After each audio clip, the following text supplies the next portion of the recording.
So I want to talk about the first airstrike, first military operation that Donald Trump has approved. And then I want to talk about the war in general. Okay, so shortly after Donald Trump's inauguration, he approved an airstrike and, some sort of operation where there was ground troops in Yemen. And it was approved previously by the Obama administration, December 19th. And then Trump gets into office and he immediately executes this. Now, here's the details of what happened. It was an absolute blunder. He totally messed this thing up. Of course, they're going to say it was a success, but 23 civilians were murdered, including a newborn and 10 children. 10 children were killed, including a newborn and an 8-year-old girl. 23 civilians were killed. Now, they're going to say that there was 14 of the terrorists, of the bad guys were killed. So if 14 of the bad guys were killed, but we've killed 23 civilians, they have, brothers and fathers and mothers and sisters. How many more terrorists did we just kill, or we just create by killing 23 civilian casualties? Let's just assume they all had one person who loved them. That means we just created 23 more terrorists. 23 more terrorists were killed, but we killed 14. That's a net loss.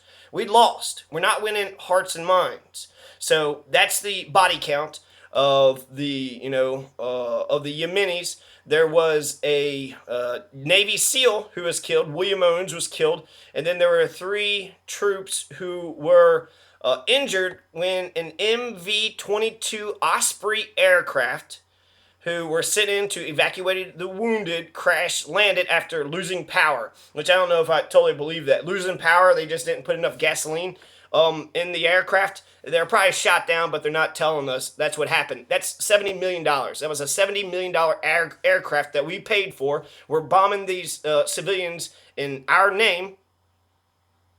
And it was a nearly hour-long firefight. Some U.S. military officials said that almost everything went wrong.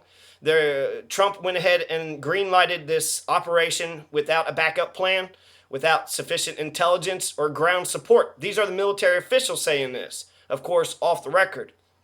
And the bombing in Yemen, what are we doing in Yemen? We're back in Saudi Arabia. Saudi Arabia has determined that Yemen is a terrorist nation and needs to be bombed, which is ironic since Saudi Arabia is the largest terrorist nation in the Middle East. Saudi Arabia constantly is beheading people, more than ISIS. 15 of the 19 hijackers from 9/11 came from Saudi Arabia. And Donald Trump is even talking about giving Saudi Arabia giving them some nuclear power.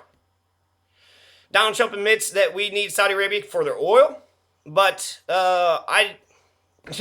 for their resources, we're going to go ahead and back, like Osama bin Laden. That's what Ronald Reagan did. Ronald Reagan designated Osama bin Laden as a freedom fighter and give him a bunch of weapons, the Mujahideen, to fight the Russians.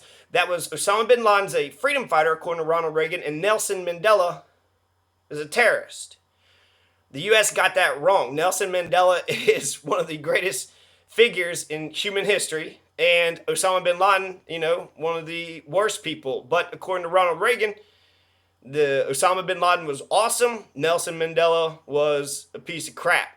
And so that's one. These are two, huge historical figures, but it shows that the U.S. got it wrong. The U.S. got it wrong.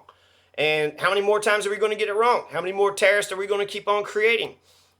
War has been going on for 15 years now. The 8-year-old who was killed was the daughter of the Yemeni American terrorist Anwar al-Awlaki. And of course, Trump said you got to kill the family members too, right? This is war crimes. He's killing children. And, perhaps children could be brainwashed, but killing children, we're not winning hearts and minds. So 23 civilian casualties were killed, including a newborn, and 10 children, including that 8-year-old girl. So now I want to talk about the war in general, okay? So Yemen, let's just talk about Yemen. We're bombing 7 countries right now, including Yemen. And Yemen, 80% of the population in Yemen are very desperate. They are starving to death. Saudi Arabia is intentionally starving out the Yemenis. Saudi Arabia has also been bombing schools and markets and hospitals. These are international war crimes. They are targeting civilian areas. They're not going after just the military. So why do we keep backing Saudi Arabia? Because we defend terrorism. We are the terrorists who defend terrorism. And the other countries that we're bombing, 7 countries, have been Iraq, 2003. We actually been bombing Iraq for the last 25 years. 2001 is in Afghanistan. We're still in Afghanistan bombing them. That's 15 years later. And Pakistan, Libya, Somalia, Syria, and Yemen. Pakistan, Libya, Somalia, Syria, Yemen, Afghanistan, Iraq. We're bombing 7 countries right now. So since he's a war president, he's got unlimited war powers. He can suspend habeas corpus, these executive orders. I don't know if you can do it under the guise of national security, but I bet he is, especially that immigration or that Muslim ban. And the Muslim ban didn't even go after the countries where the 9/11 terrorists were from. 9/11 terrorists were from Egypt and United Arab Emirates and some other country, but all 4 countries that the 9/11 terrorists came from, including Saudi Arabia, where 15 of the 19 hijackers came from, the majority, the overwhelming, vast majority of the 9/11 hijackers came from Saudi Arabia. They came from Saudi Arabia. That's where Osama bin Laden had a lot of his connections. And so this war has been going on for 15 years.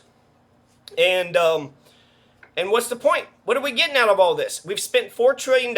According to Fusion, 1.3 million people have been killed. I heard that we've actually killed over 1 million people in Iraq. And we need to end the war. We've got to end this war, or war is going to end us all. End the war. If mankind doesn't end the war, war is going to end mankind. It's Albert Einstein. And if you compare the war, so we've been going on this war for 15 years now. 15 years we've been going on this war. World War I lasted for, America's involvement was 1.5 years. World War II, 4 years was our involvement. And the Revolutionary War was 7 years. This war has been going on for 15, twice the length of the American Revolution. Is the war on terror more important than the American Revolution? Evidently it is. Evidently the war on terror is the most important war of our lifetimes. The millennials, this is the biggest war that, well, I mean, evidently we love it, right? They're bombing it in our name. We're wasting our treasure. We're creating more terrorists. We're not making the world a safer place. And this is ridiculous. We've got to stop war. We've got to stop the war. And with all them civilians that were killed and the babies, right? They're pro-life, right? They're pro-life unless you kill a mother that has a baby inside of her, that she's around a combat zone. Then evidently they're not pro-life. So Saudi Arabia is a leading terror state. All those beheadings, they behead more people than ISIS. That's where a lot of extremist terrorists are coming out of. And this is just something in general, but Obama had said that all men in combat zones, all men of military age in combat zones were, deemed okay to murder. It's okay to kill. If there's a man and he's, old enough for military age, kill them all. Kill them all. And even though we have, we're in 7 different countries right now, we're bombing 7 different countries, Congress, according to the Constitution, is the only body that can authorize war. And the amount of wars out of these 7 that Congress authorized, 0. 0.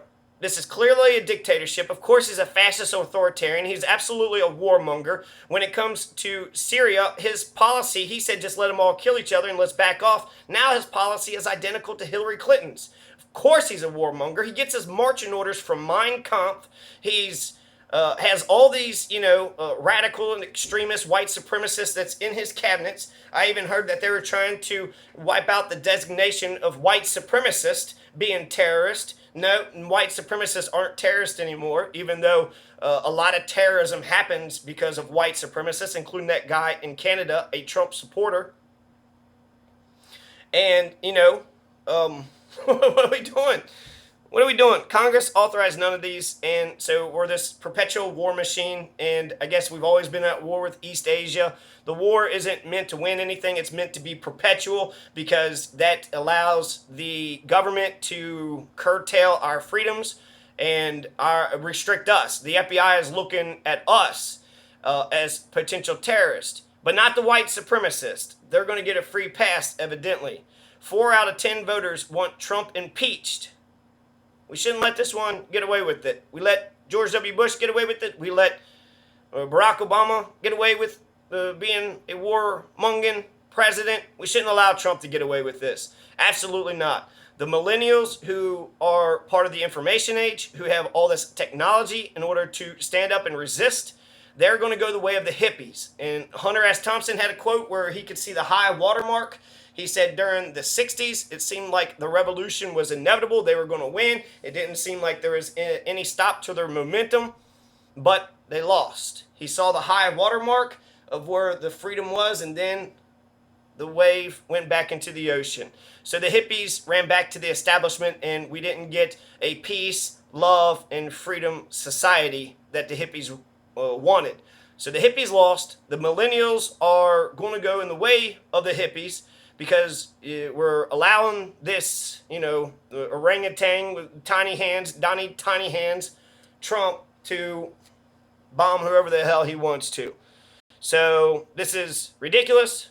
We need to stop the war, and we need to impeach Trump for war crimes.